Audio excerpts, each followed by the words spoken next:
To join. Hope everyone can hear me. So good morning, everyone, and thank you for participating in the Board Assistant Briefing. My name is Philip Fine, Deputy Executive Officer in Planning and Rules. We'll do our best to facilitate a smooth meeting with public participation.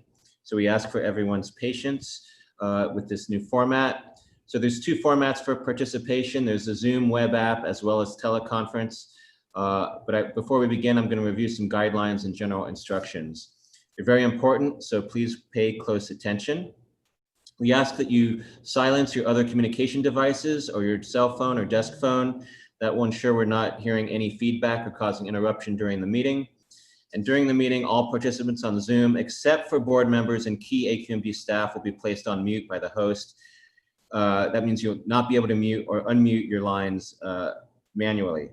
So after each agenda item, we'll ask for a public comment, and then for public comment, if you're on Zoom and you'd like to make a public comment, please click on the raise hand button after you click participants. This will signal to the host that you would like to provide public comment, and you'll be added to the list for public comment.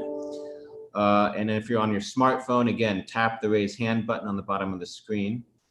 If you're calling in using the phone line only, dial *9 on your keypad, and that'll signal that you'd like to comment, and your name will be called when it's your turn, and the host will unmute your line. Please note you can hang up or leave the Zoom meeting at any time. Just a little bit on decorum. Please adhere to the speaker time limit. Please treat others with courtesy and civility and respect the public meeting process. The same rules we have for live meetings, use of signs, posters, other types of video remain in effect for this type of participation. No profanity, discriminatory comments, obscene gestures, no disorderly, unruly, or aggressive behavior that infringes upon the rights of others or disrupts the good working order of the meeting. And any violation of these rules can result in your mic being muted, your video shut off, or you being dropped from the phone or Zoom meeting lines. So with that, I think we have everyone on the line. Phil, we have a member of the public that's raised their hand. Already? Okay. Would they have a comment?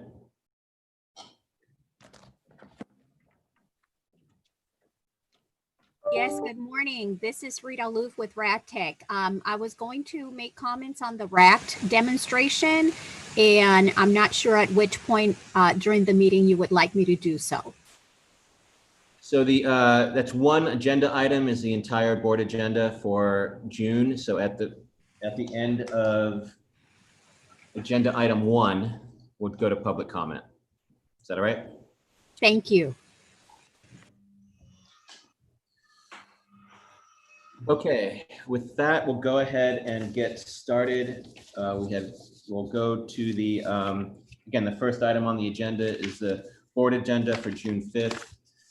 We'll go to the public hearings first, but actually there's, on page 6, let's start with item 24 before we get to the public hearing. So there's essentially 5 presentations that will be made. So the first one is item 24, and there's been obviously a lot of press and a lot of interest in the impacts of the pandemic response to air quality. So we have a very brief presentation that's going to talk a little bit about some of the air quality measurements that we've been making, some other data we've been looking at, and some of the ongoing scientific work to try to tease out some of these factors and some of the myths that you might be reading about.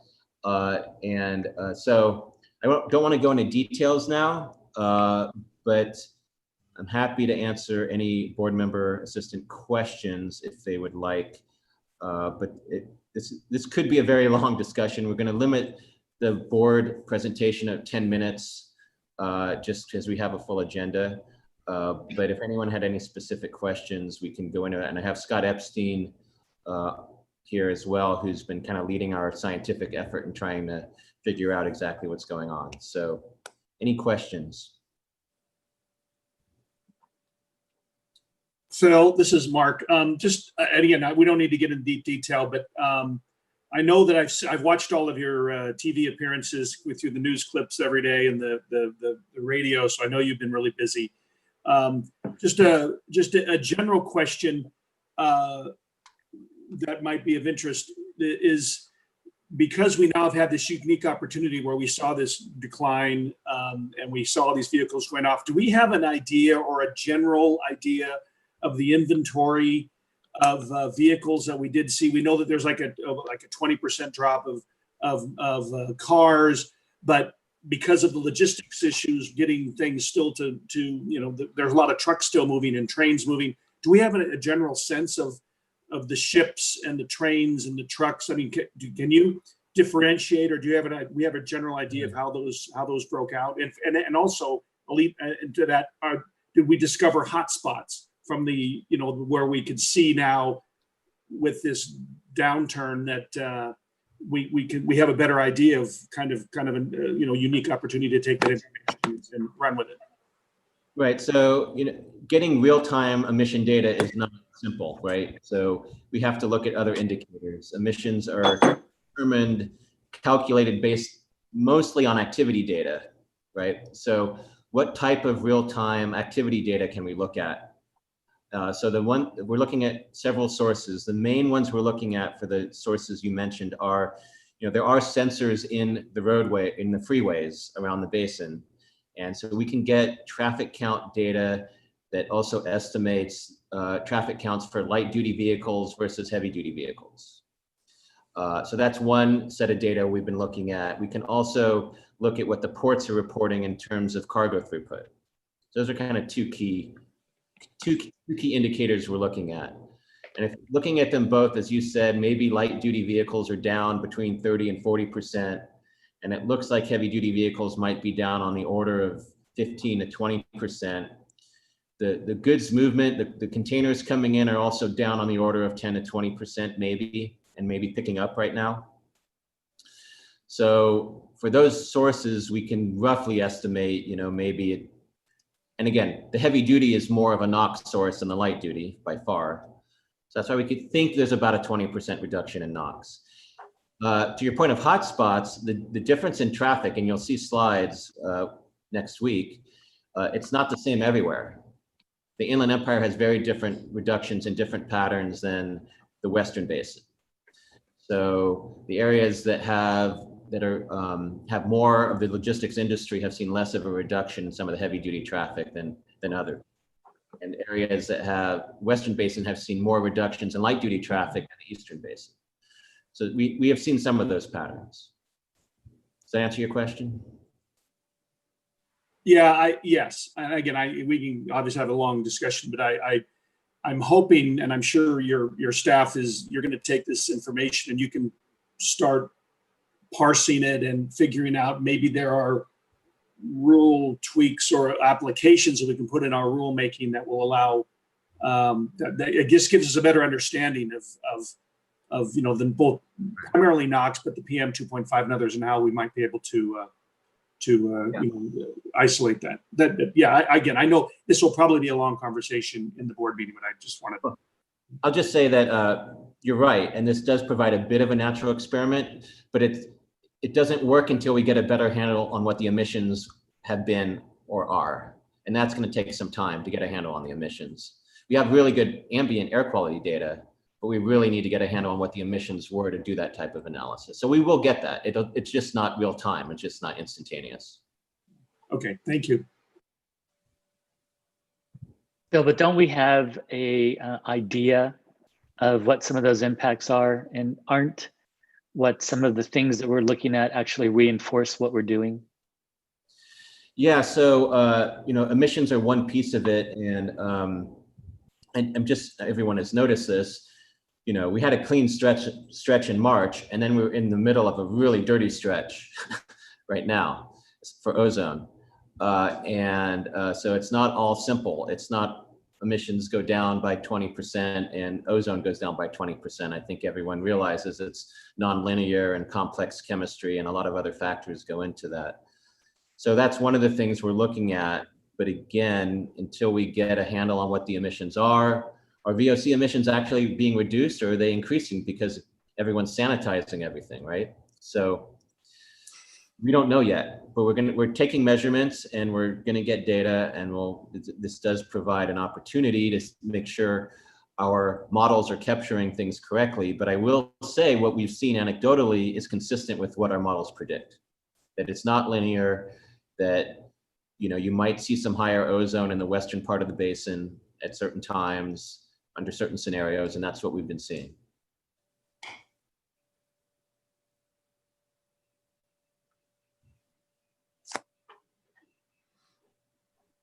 Any other questions on this? And again, we could do a 2-hour presentation and 5 or 6 scientific publications on this by the time it's all said and done, but we're going to try to be brief at the board meeting. Phil, this is Ross. Just a quick question. When you folks are doing the presentation, is there going to be a focus on the areas around the environmental justice areas around the ports and the warehouses, and maybe talking about some of the things that maybe I've been having questions about, especially, which is, the oil tankers that are kind of just offshore, or what's happening around the ports with longer lines? Yeah, I mean, we're aware of those issues and are keeping track of that, but we just didn't have enough time in the presentation we've developed to go into some of those details. We're more dealing with the general ozone and PM air quality that we've observed, and then how those observations relate to some of the things we think are going on with emissions. So it doesn't drill down to specific areas. We do know that, the problem areas where we've been seeing high levels recently have been mostly Inland Empire and some of the, San Fernando Valley areas, not down by the ports.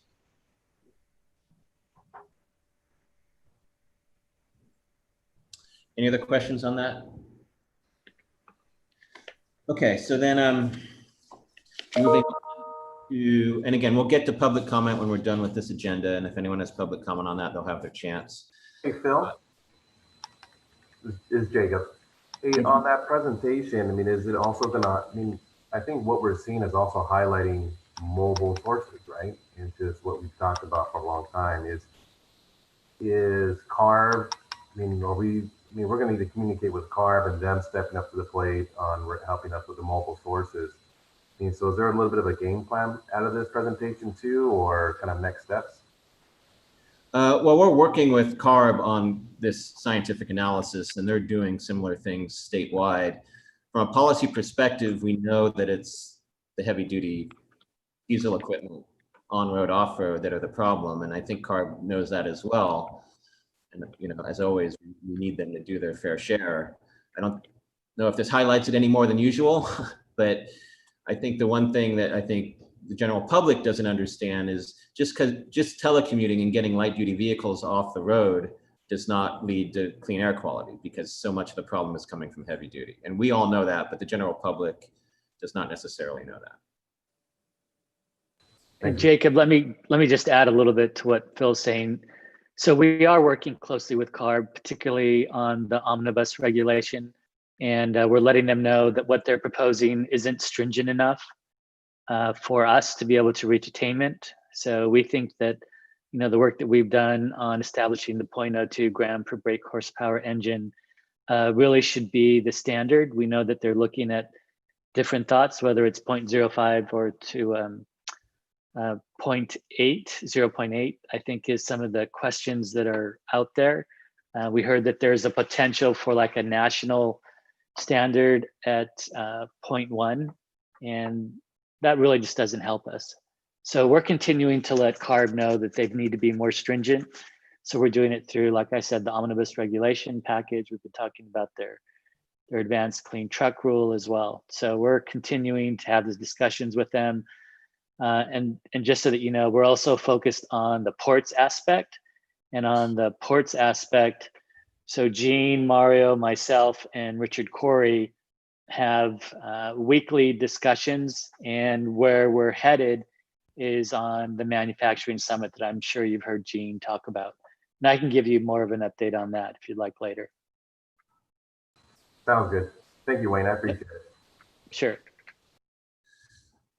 Okay, so if there's no questions on that, the next item is kind of what the board asked for is we adopted the budget last month, but the board wanted monthly updates on economic indicators as well as how that affects our ongoing budget. So there's a presentation there. I don't know if Jill, you want to add any detail, or we're still putting it together. I just want to mention that because the end of the month is pretty much over the weekend, we're not going to send these slides out this Friday. We'll update everything for the month of March and April and May where we can, and we'll send those out probably Tuesday afternoon. So we did a presentation to the administrative committee. There were a lot of really great questions there from the board members. So we're expanding the amount of information that we're providing. For example, on permits, we're going to show a breakdown of brand new businesses versus permit activity at existing businesses, small businesses versus other businesses. So we're expanding the information that we're providing, and you'll see that on Tuesday afternoon.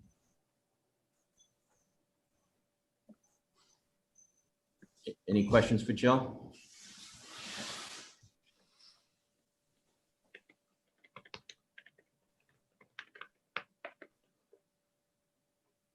Okay, so continuing on page 6, we're getting to the public hearings. Item 26 is amendments to Rule 445. Tracy, you want to give a brief description? Yeah, sure. Thanks, Phil. For proposed rule 445, we're going to be implementing control measure BCM09 from the 2016 AQMD. There's 2 key elements to that. One is that we're going to be updating our forecasting for our no burn days. Currently, we only call a basin-wide no burn day if the source receptor area that's currently exceeding PM 2.5 exceeds 30 micrograms per cubic meter. We're going to be modifying that to where we'll call a basin-wide no matter where the 30 micrograms is exceeded. So any source receptor area within the basin could cause a basin-wide no burn day if we forecast that exceedance. We're also going to be clarifying that the no burn does not apply to greater than 3,000 feet above sea level. So it doesn't apply, clarify it doesn't apply to the mountain communities. And our wood burning season is November through February. The second element that we're going to be doing is addressing contingency measure requirements for PM 2.5 as required in the Clean Air Act.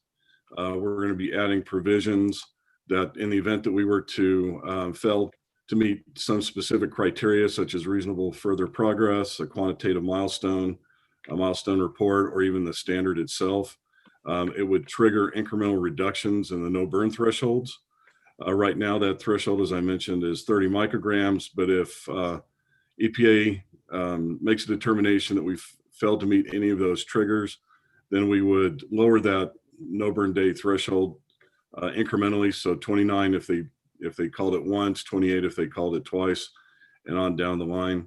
That way we would get additional emission reductions associated with each of those incremental reductions in the no burn threshold. As it stands now, it looks like we are going to not meet the December 2019 24-hour standard, but we are making really good progress this year. So even if they do make that determination, we feel that we're going to be able to attain the standard really quickly anyway. So with that, be able to answer any questions. Tracy, quick question here. This is James and we with Lisa Bartlett's office. Is there a lower threshold to where that reduction goes down to that we stop at? Or is it just, I mean, if we get 30, I mean, obviously we never want to get there, but what's the thought on that? Well, there is, I mean, we do have 4 different triggers. So the lowest we would go, at least in this amendment, would be down to 26 micrograms. Gotcha. Thank you. It would take 4 failures to get there. Yeah. That's highly unlikely. Some of these triggers are like missing a milestone report, which we don't plan on doing, or missing a milestone.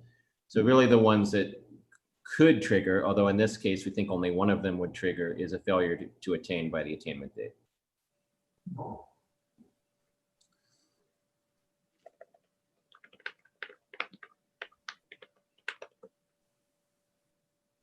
Any other questions for Tracy?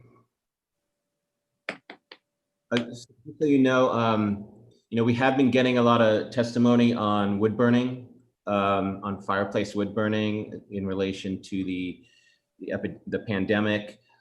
So we have posted some new information, public information on our website about how people can avoid, other respiratory stressors during this time in terms of types of exposure you might be getting in and around your house. That includes cooking and wood burning and things like that. So we posted that online in response, largely in response to some of the comments we've been getting recently.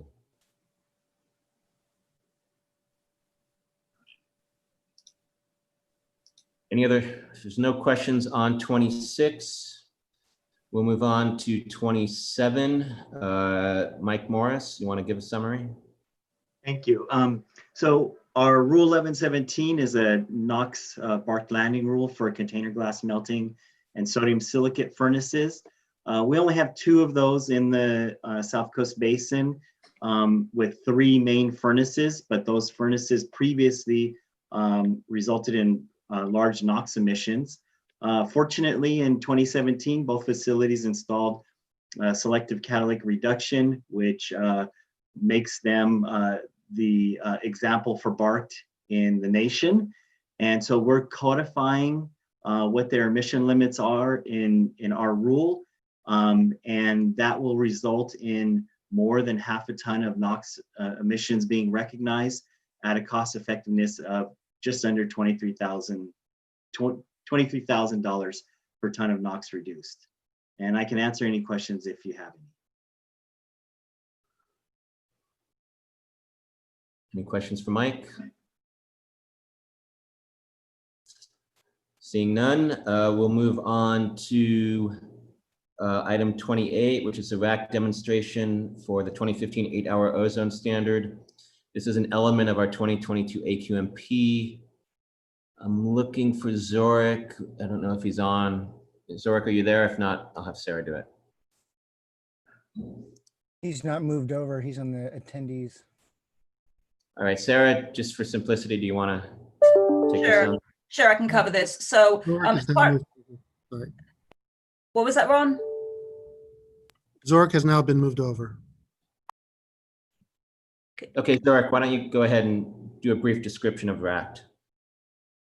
So this item is basically response to requirements. Oh my gosh, I can't go. Hi. Getting some background. I don't know if that's you, Zorik, or... No, it's not me. Okay, go ahead, Zorik. So this basically addresses 2 required SIP elements for the 2015 8-hour ozone standard for South Coast Air Basin and Coachella Valley, and namely the RAC demonstration and the emission statement certification. These are required items that are required to be submitted to EPA by August of this year. Again, this is in relation to the 870 ppb ozone standard. We conducted a RAC analysis looking at all the CTGs that EPA has come up with. CTGs are the control technique guidelines that EPA establishes for various source categories. We also look at all the recently adopted rules and regulations that agencies, local agencies, and even other state agencies have adopted. And we concluded that for majority of our rules and regulations, we meet or exceed the RAC requirements, with the exception of Rule 1115 for motor vehicle assembly line coating operations. So for that rule, we're making a commitment to bring an amendment for the board's consideration. For the emission statement certification, this requirement is satisfied by a Rule 301. So we are basically making a recertification that Rule 301 essentially satisfies this requirement for the purpose of the 2015 8-hour ozone standard. I'll be happy to answer questions. And I just want to clarify again, and there will be testimony on this, that a RAC demonstration is not the control strategy for the AQMP. The control strategy is where we evaluate everything possible and look in what we're going to propose as measures and eventually rules to achieve the standards. This is, as an extreme non-attainment area, required to have rules that are at least as stringent as other areas. So this is not the whole control strategy. This is just a demonstration to EPA that we're not missing anything in terms of kind of the baseline of what we'd be expected to have in our rules. And again, as Zoric mentioned, there's one piece of one rule that we will have to update as a result of that analysis.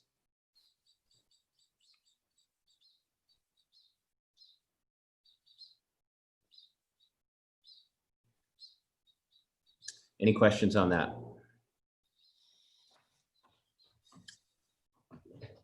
Okay, seeing none.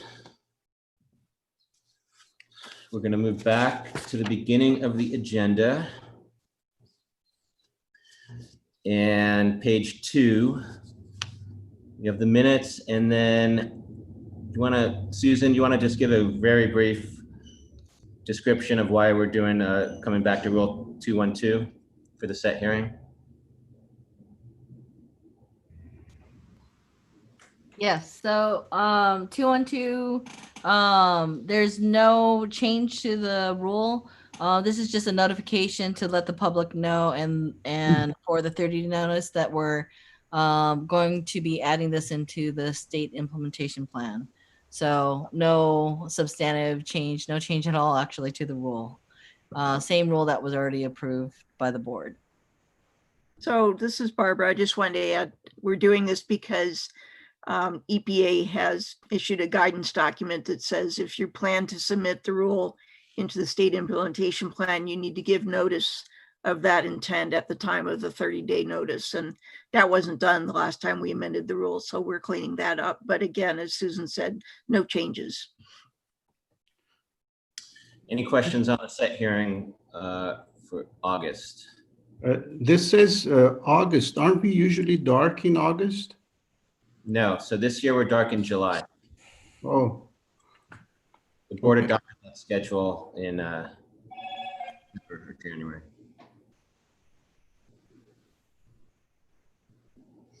Any questions on this one?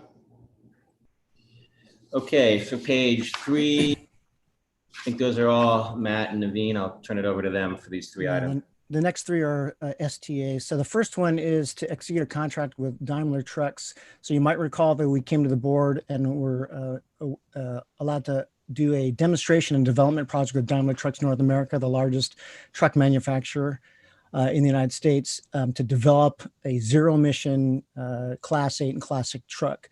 So that is currently underway. They have the vehicles are actually deployed and in service, so it's going really well. The second part of this is now to get their customer base used to using electric trucks. And so this project, what it would do is essentially grease the skids for their fleet orders. And so they're going to build 6 additional trucks, Class 8s and 2 Class 6s, and then also provide a kind of a novel DC fast charging so they can move it around to the different fleets to allow them to try out the trucks for anywhere from 9 to 12 months. But they're planning to look at many different fleets to get them to ensure that the duty cycle matches the truck capabilities.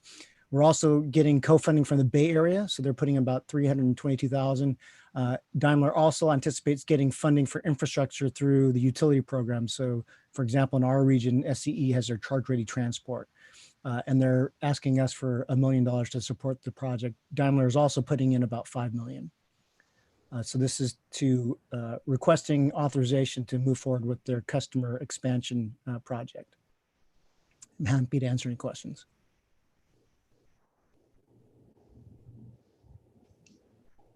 Okay, the next one, if there are any questions.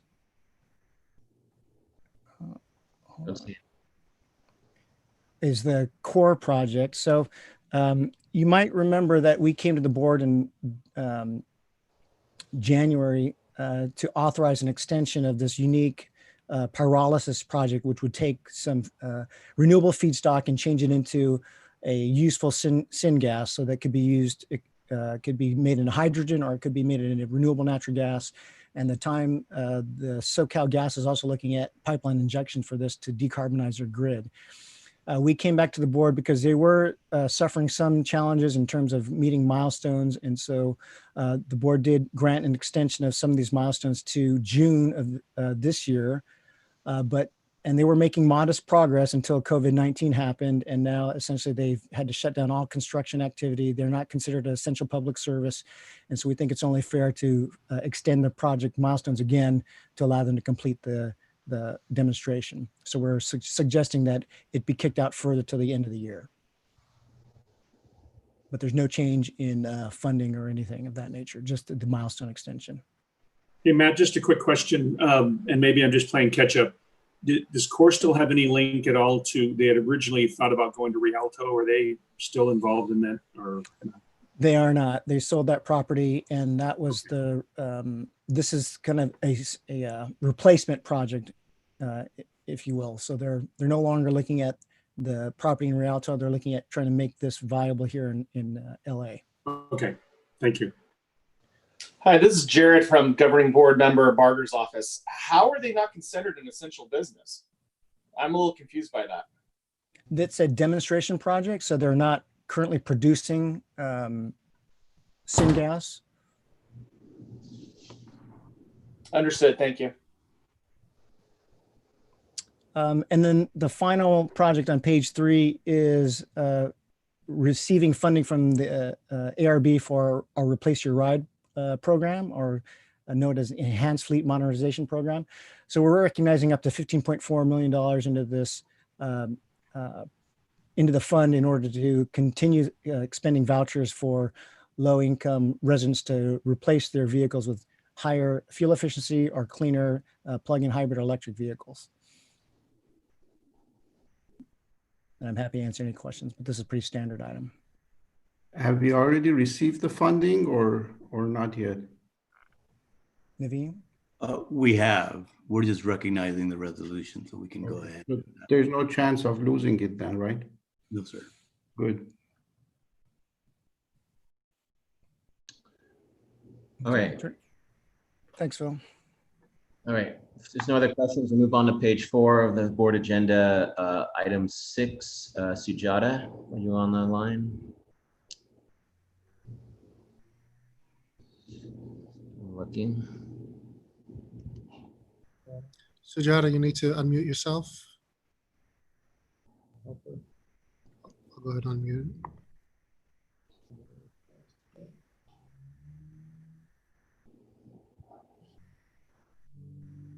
See her. Go ahead.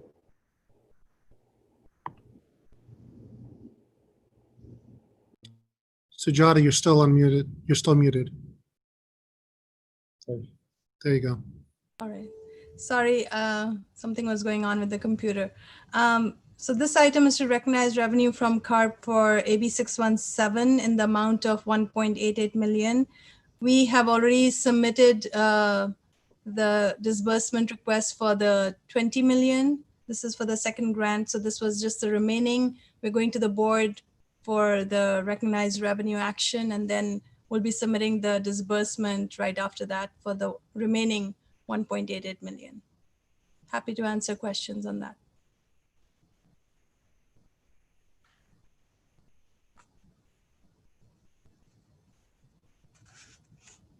Sujat, if I could add, this came in right after, unfortunately, a little bit after we got the 20 million notice, and we weren't able to include it in that packet. So it didn't go to admin committee for review, but in speaking with the chairman, in order to recognize money that's available to us, he wanted to put this forward right away.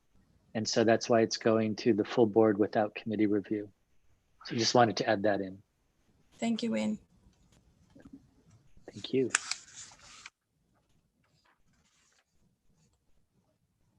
Okay.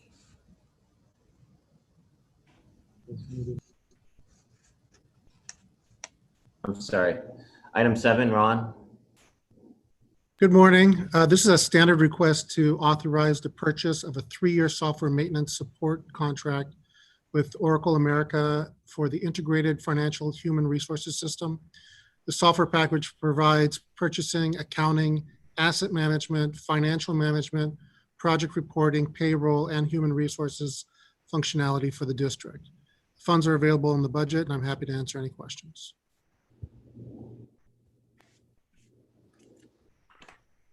No questions for Ron. Okay, we'll move on to item 8, which is the MSRC contract. It's pretty standard. Yeah, that's fine. Yeah, it's standard. This is under their work program. They do it every month and it comes through our board. I think one thing to note is that Mayor McCallum was reelected to be the chair for the next year at the MSRC. Happy to answer any questions. No questions for item 8. Thanks, Matt. Okay, so items 9 through 15 are receive and file reports. Any questions on those?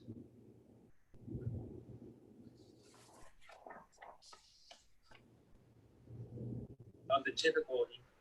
Phil, one quick question.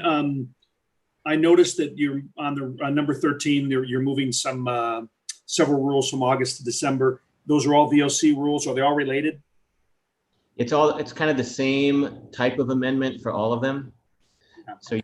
So it's doing some, it's not quite administrative, but it's adding some prohibitions.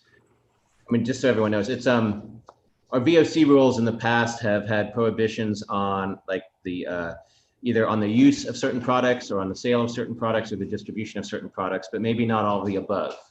Our more recent VOC rules have been very clear that it's prohibitions on all of the above. So we do need to go back to some of our older VOC rules and make sure it's clear. It's kind of just a help with enforcement, but it's the same type of change to a whole series of rules. Just need a little more time because some stakeholders will, there could be some impacts in terms of who applicability. Is there all those, just out of curiosity, do you know all those aggregate, how many tons per day or what the amount, what those equal, or how much reductions? Do you have any idea off the top of your head? I'm not sure it's actually going to get reductions because it's just clarifying like enforcement, the way we can. All right, thank you.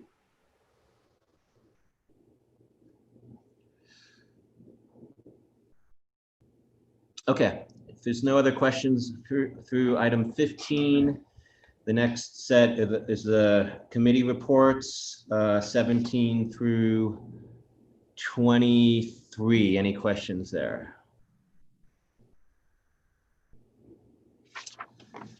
Okay, so I think that gets us all the way through the agenda. So I think we can open it for public comment on item 1, which is the board agenda. So if you're on Zoom, raise your hand, and I know we're going to have at least one comment. If you're on the phone, you can hit *9. So I see Rita has her hand up, and Ron just unmuted you. So go ahead, Rita. You have 3 minutes. Good morning. Yes, Rita Loof with RadTech International. And we submitted public comments on the reasonably available control technology demonstration to staff last month because we believe that our technology can play a role in RACT. We pointed out to staff that many of the federal guidance that they're using are decades old, and some were issued in 1978. And our technology has definitely come a long way since then. We are very concerned that some of the EPA's control technique guidelines, the CTGs that you heard about from Zurich, have not been updated since 1978. And thus the information is not accurate by current application methods and standards in 2020. Basing the RAC demonstration on these EPA documents may not capture the current state of our technology, which has greatly advanced since the promulgation of the CTGs. As an example, the CTG for wood furniture manufacturing operations was promulgated in 1996, and it assumes that energy curable materials have a VOC content of 458 grams per liter. But currently our materials are typically less than 50 grams per liter in VOC content, and in many cases exceed the current AQMD rule limits. Throughout the years, ink and coating makers have continued to work to formulate alternative materials which may not have been readily available when the CTGs were issued. In many cases, there is no consideration of energy curable inks, which can be equivalent to controlled devices and analogous to other low VOC ink systems. And we are not looking for a control measure necessarily. We just want our technology to be considered alongside with our competitors, which currently that is how the CTG documents are approached. The add-on controls and waterborne technologies are incorporated. So we don't think it's appropriate to wait until the 2022 AQMP amendment.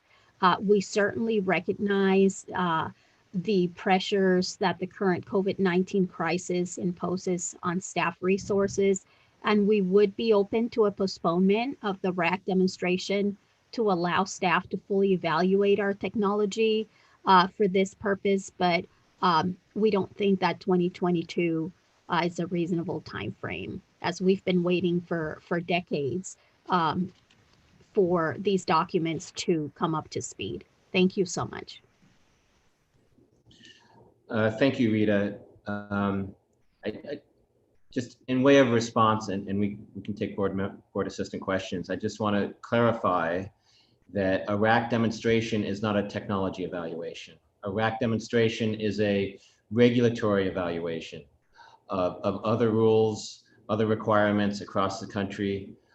We agree with Rita that the more update that the EPA control technique guidance is, the better it is for us. There's a lot of rules that we have that are also not reflected in the CTGs yet. So at her request, we are actually going to transmit our same concerns to EPA, that they should prioritize updating the CTGs across the board. But again, RAC is not intended to be a technology evaluation. That is what the control strategy in the AQMP is intended for.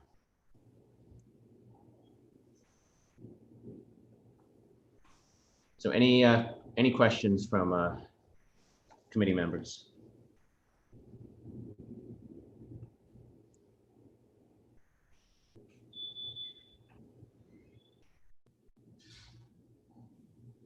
I don't see any. Okay. Is there any other public comment on this item? Seeing none, we will move on to any other business by committee members that they'd like to bring up. Yeah, this is Fred. I would like to request something if it's possible. I've been talking to Judith Mitchell, and as you know, she's board member both at AQMD and ARB. And every month, the board assistant briefing falls exactly on the same date as ARB's board meeting. And she wants me to participate. I do participate at ARB board meetings because during the meetings, we communicate by texting each other. Many times she has questions, or she's asking for something, or conferring about something. So she wants me to be present throughout the board meeting. But what I do is, like, I participate until 11 o'clock, and then I jump off to the board assistant briefing and switch back and so on. So if possible for everyone, and basically she told me to bring this up, I wanted to see if the board assistant briefing can be on the Wednesday of the week rather than Thursday, because usually ARB board meetings can even go 2 days, on a Thursday and a Friday. If that can be accommodated, and that's regardless whether it's me or whoever else is the board assistant for the member that is a board member at both agencies. That's going to be the case all the time. So Wayne, do you want to, I mean, Fred, we often have that same conflict as staff, but Wayne, I don't know if you wanted to weigh in. Well, I think at this point, it would probably be appropriate to hear what others' thoughts are. You know, obviously there's going to be challenges if we move the date. It just requires that we have to do everything sooner and things like that. But, you know, from this perspective, we appreciate everything that you're doing, Fred, to assist Board Member Mitchell, both in her ARB and South Coast roles. But I would look to the group to sort of provide their thoughts and input on this.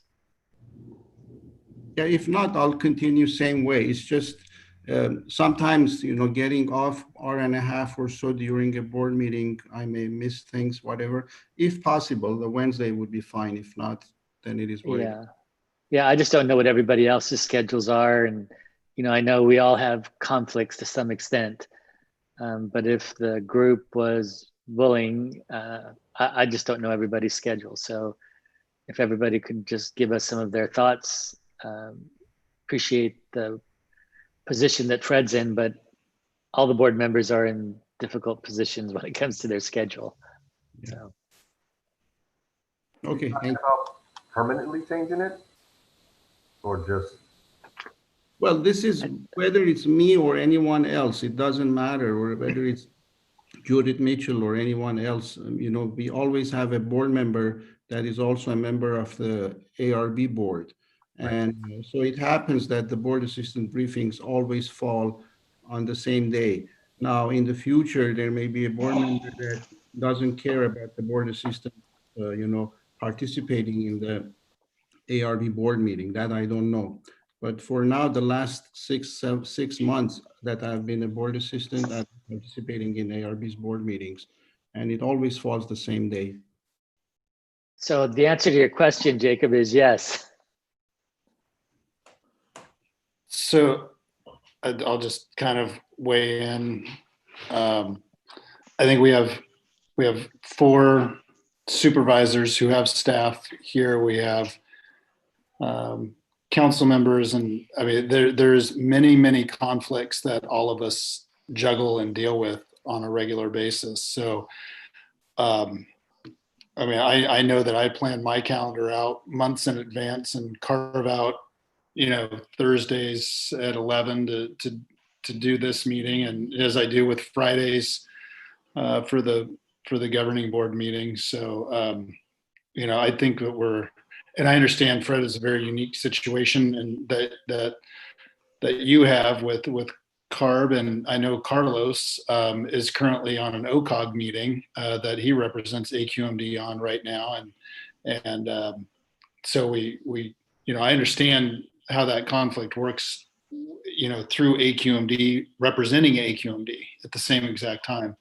but I think it's more complicated than just the needs of that we face each Thursday, because we're in the same boat here. So.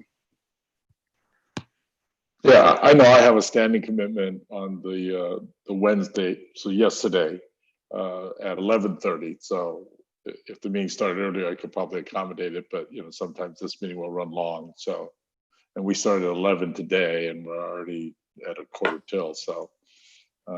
I think Matt's comments about standing commitments from lots of people will probably apply here. So just my 2 cents worth. Just to chime in here. Well, Mark, you want to go? No, go.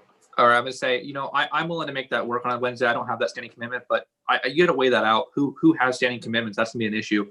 One comment I have though is staff will obviously have to work much quicker to get information out quicker, which may be a problem on the back end.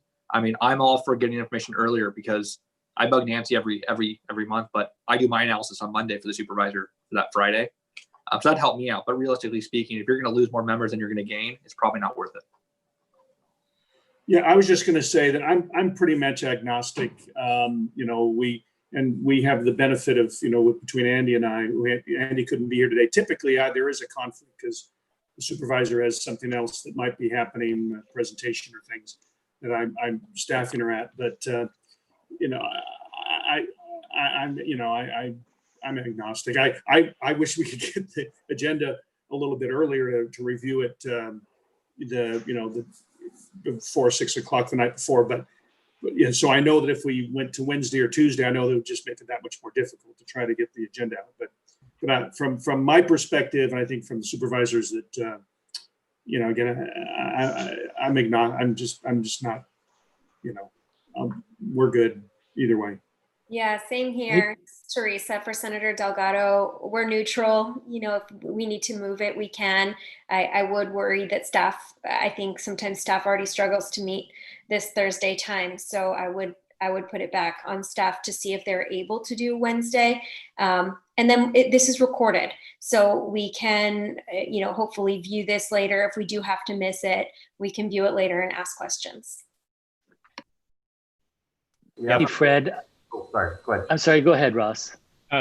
Fred, this is Ross. I just also wanted to support that and just and support maybe moving it to Wednesday as well, just so we can participate in the CARB board meetings. And then as we come back to the physical world, I know that CARB often has board meetings in Southern California.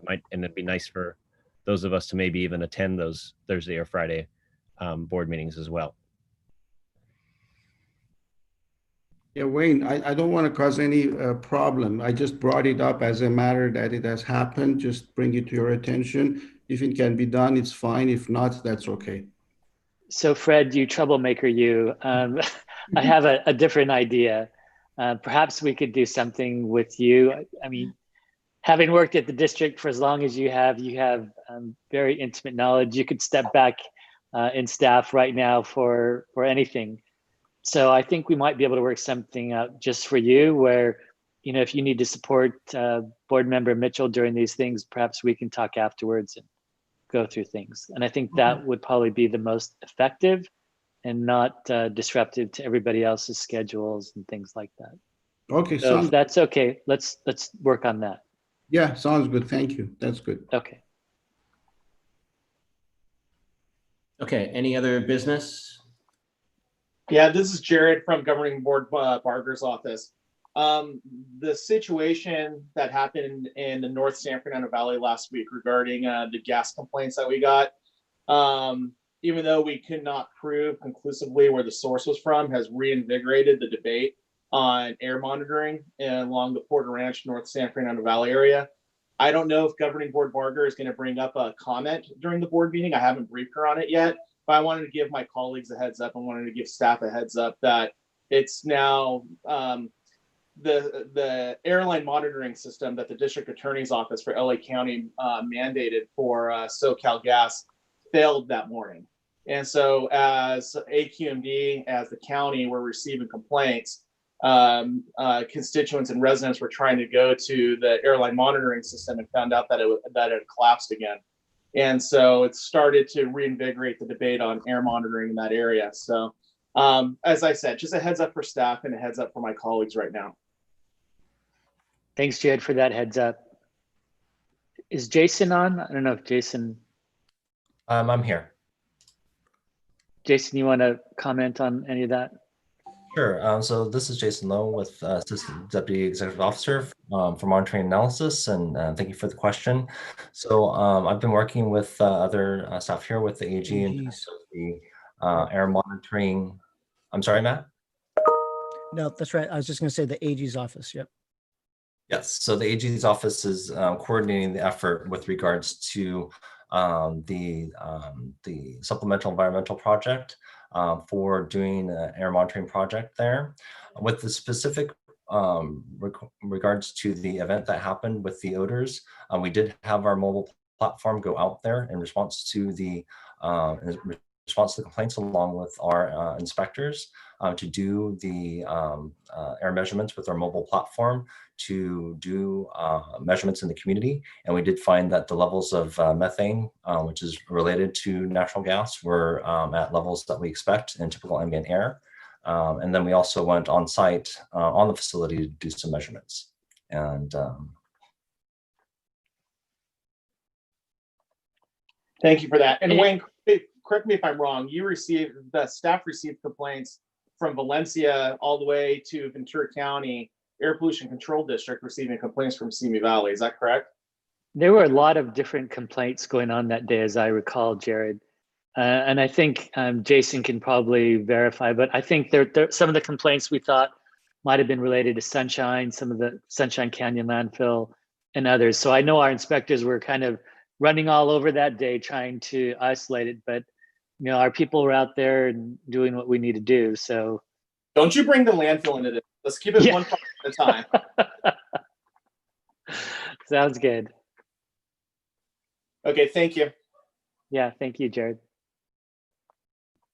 Okay, are there any other comments from the committee members? All right, seeing none, we're on to general public comment. Is there any general public comment?